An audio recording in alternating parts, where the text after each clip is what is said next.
안녕하세요. 김성길 목사와 함께하는 사람 이야기 제2단원의 G7 과정입니다.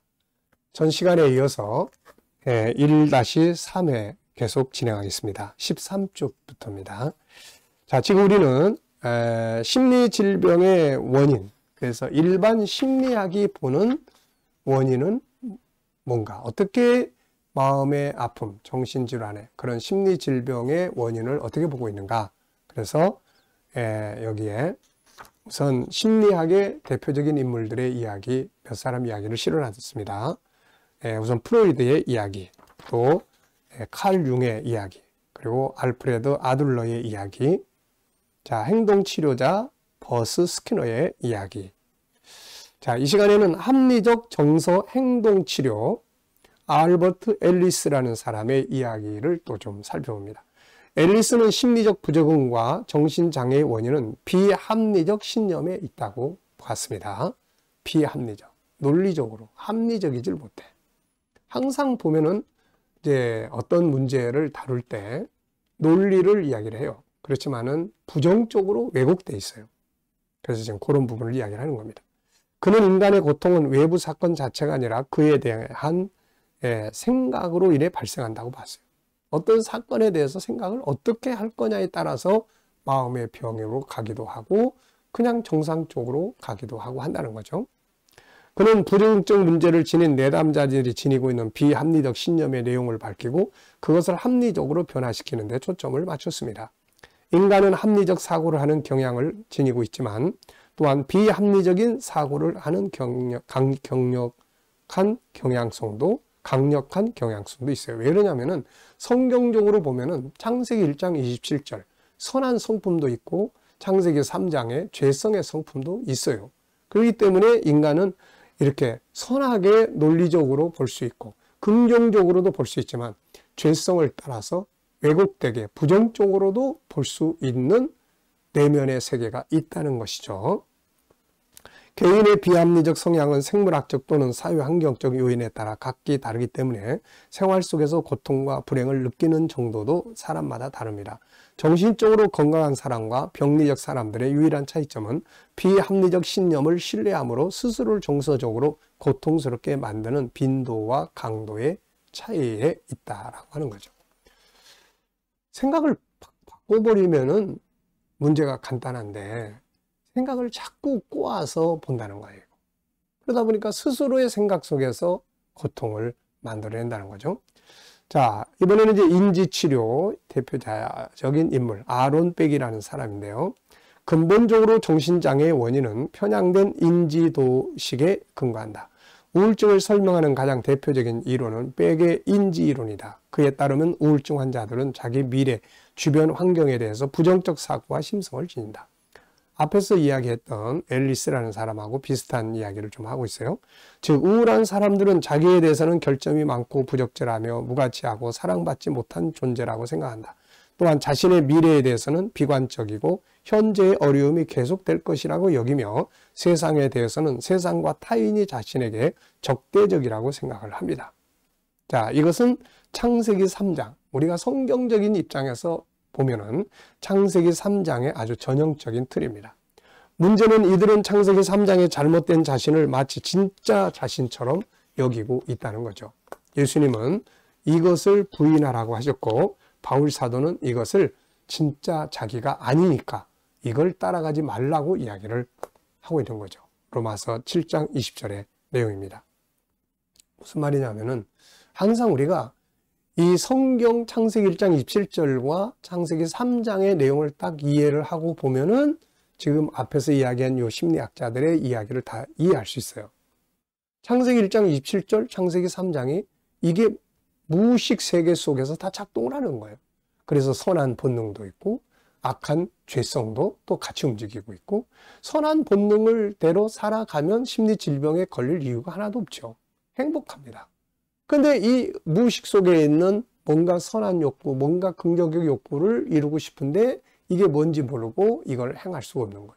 반면에 무의식 속에 또 들어있는 창세기 3장의 죄성, 이게 또 강화돼서 나를 끌어갔을 때는 뭐 어떻게 됩니까? 내 안에 있는 선한 본성과 죄성이 막 서로 충돌을 하겠죠. 이 속에서 오는 갈등, 이 속에서 이쪽이 더 강해졌을 때는 부정적인 생각으로, 왜곡된 생각으로 흐르게 되고, 이런 것들이 내 마음을 혼란하게 하고 정신적 혼란을 가져오게 한다는 이야기죠.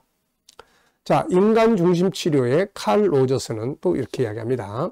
칼 로저스는 기본적으로 심리적 부적응은 개인의 실현 경향성이 차단되고 봉쇄된 결과라고 여겼다. 실현 경향성, 조금 전에 제가 설명한 그 내용이에요. 창세기 1장 27절, 인간은 이걸 이루고 싶은 본능이 안에 있어요. 이거를 이루고 살면 행복한 거예요. 존귀하게 인정받고 싶어. 그 존귀하게 인정받으면 행복한 거예요.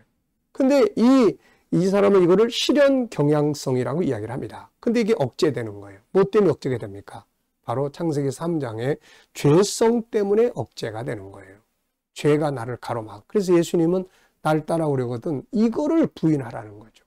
그리고 그 안에 하나님을 닮은 본성을 살아가라는 겁니다. 이게 커지면은 인간은 심리질병, 정신질환에 시달릴 이유가 아무것도 없어요. 네, 그래서 성경은 이걸 명확하게 보여주고 있고, 일반 심리학은 뭔지는 모르겠지만은 이런 덩어리가 있어. 여기서 이루고자 하는 간절한 욕구들이 있고, 어떤 일이 부딪혔을 때 이거를 긍정으로 볼 거야, 부정으로 볼 거야. 또 무의식 세계 속에서 어떤 것들에 대한 그런 것들이 부딪히는 현상, 뭐 여러 가지로 이제 있는 거예요. 이건 나타나는 거기 때문에 그렇게 평가할 수가 있는 거죠. 그러나 우리는 이제 그래서 심리학을 다룰 때 창세기 1장 27절과 창세기 3장 이거를 명확하게 이해를 하면 세상 사회 심리학자들이 하는 말도 뭔지 모르지만 그거를 무의식의 세계, 의식의 세계, 무의식 속에서 부딪히는 욕구, 뭐 이런 다양한 것들에 대한 설명을 할 수가 있게 되는 거죠. 자, 그래서 세상 심리학보다 성경 심리학이 훨씬 더 내용을 명확하게 이해하고 다룰 수가 있는 거죠. 자, 그래서 주된 이유는 부모를 비롯한 사회적 환경에 의해서 개인의 특성과 경험이 존중되기 때문이다. 인간은 자신의 잠재 능력을 건설적으로 펼치려는 실현 경향성을 가지고 있다. 창세기 1장 27절을 이루고 싶은 본능이 있다는 거죠. 실존적 심리치료, 루트빙거, 빈스바거, 메다스 보수, 롤로메이, 또 빅터 블랭클, 어빈 얄롬 등이 주장한 내용인데요. 실존적 불안은 다양한 정신장애로 발전할 수 있다. 죽음, 고독, 무의미와 같은 인간의 실존적 상황에 직면하는 것은 불안감과 우울감을 야기하게 된다. 인간의 실존적 조건에 대한 직면은 좌절감과 절망감을 초래한다. 자기 존재의 무의미함과 무가치함에 대한 자각은 우울 증세로 나타나기도 하죠. 특히 자신의 실존적 조건에 직면하면서 좌절감을 겪는 좌절감을 실존적 우울증이라고 한다. 자, 이걸 한마디로 정리를 하면은 정체성에 대한 문제예요.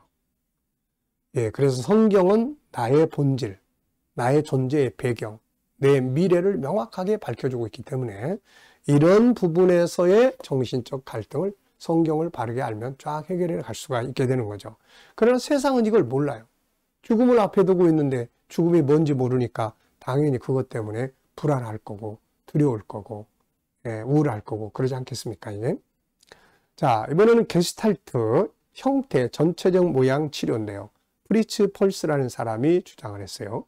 게스탈트 심리학, 실존적 철학, 현상학, 사이코드라마, 연극 기법 등이 통합하여 창안한 심리치료법이다. 개인은 자신과 다른 존재 사이에 적절한 경계를 갖는 것이 중요하다.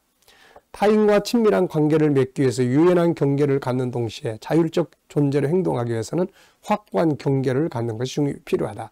개인이 적절한 경계를 갖지 못할 때 환경과의 접촉이 왜곡되고 자기 체험의 자각이 제한되므로 정신병리가 발생하게 된다. 이것도 창세기 1장 27절과 28절을 잘 알면 충분히 이해가 되는 말이에요. 인간은 독립된 존재입니다. 독립과 연합이 건강하게 이루어져야만 건강한 삶이 돼요. 근데 독립이 안 돼. 계속 상대방의 다른 사람에 구속돼 있어요. 그러다 보면은 어떤 사건에 구속이 돼 있고 여기서 다양한 정신적 문제들이 발생을 합니다. 그래서 제가 상담을 할 때는 항상 독립에 대한 중요성을 많이 강조해주고 독립이 되고 그 다음에 연합으로 가야 되는 거예요. 자, 현실 치료에 대한 건데요. 또 여기에는 윌리엄 글래스 등을 이야기한 이론인데요. 선택 이론에 따르면 정신장애로 진단되는 대부분의 심리적 문제는 불행의 표현이다. 사람들이 불행한 이유는 기본 욕구를 책임감 있고 효과적인 방식으로 충족시키는 데 실패했기 때문이다. 기본 욕구. 성경은 이걸 창세기 1장 27절 하나님을 닮은 본성의 성품으로 이야기하고 있는 거죠. 이거를 다 살고 싶어 하는데 이게 효과적인 방법으로 충족이 안 되기 때문에 문제가 발생하는 거예요. 어떤 욕구들은 과도하게 강조하는 반면 다른 욕구들은 무시한 결과일 수가 있습니다. 또는 자신의 욕구 충족을 위해서 다른 사람의 욕구를 무시한 결과일 수도 있죠. 자, 선택 이론에서는 심리적 문제의 원인을 욕구 충족을 위한 선택과 책임의 문제로 설명을 하고 있습니다. 자, 좀 어려운 말 같지만 그렇게 어려운 말들은 아니에요. 본성이 있는데 그걸 이루고 싶은데 그게 잘 안 돼서 발생하는 아픔이다. 쉽게 말하면 그런 이야기예요. 자, 그렇다면 이제 우리 G7의 관점에서 보는 심리질병은 뭔가요? 인간은 두 가지의 본성을 가지고 태어납니다. 하나는 영적 본성으로서 하나님과 함께 살도록 되어 있는 종교적 본능이며 또 하나는 창조된 자기 정체성을 살고 싶어하는 본능이죠. 어떤 목적을 가지고 만들어진 물건이 그 목적대로 살고 싶어하는 것을 창조적 본능이라고 말합니다. 인간은 창세기 1장 27절, 28절의 본능을 다 가지고 있어요. 인간은 이 창조적 본능을 가지고 있죠. 모든 심리학자들의 의견 역시 이 부분에서 동일합니다. 다만 창조적 본능이 무엇인지에 대해서 세상의 심리학은 알지 못하고 그걸 그냥 자기, 셀프, 본질이라고 표현하고 있는 정도예요. 혹은 무의식의 세계. 예, 중요한 것은 인간은 이것을 알고 싶어하고 살고 싶어하죠. 추구하고 발전시켜 가고 싶어 한다는 겁니다. 이렇게 살으라고 만들어졌으니까요. 이유는 인간은 그렇게 살도록 설계됐기 때문이죠. 그런데 이것들이 많은 장애 요인들 때문에 살아가지 못할 때 마음의 고통을 받게 되는데 이게 바로 심리질병입니다. 이 장애 요인은 내적 요인과 외적 요인이 있어요. 내적 요인은 창세기 3장에서부터 시작된 죄성을 가진 부정적이고 상처받은 부분이고 외적 장애 요인은 가족을 비롯해서 주변의 모든 환경들로부터 오는 부정적인 요소들입니다. 인간의 본래 가지고 있는 본능과 이 같은 장애 요인들의 충돌은 갈등과 고민, 상처와 아픔, 증오와 절망 등 다양한 심리 질병들을 만들어내게 되는 것이죠. 자, 이 시간은 여기까지 이야기하고 마치도록 하겠습니다. 감사합니다.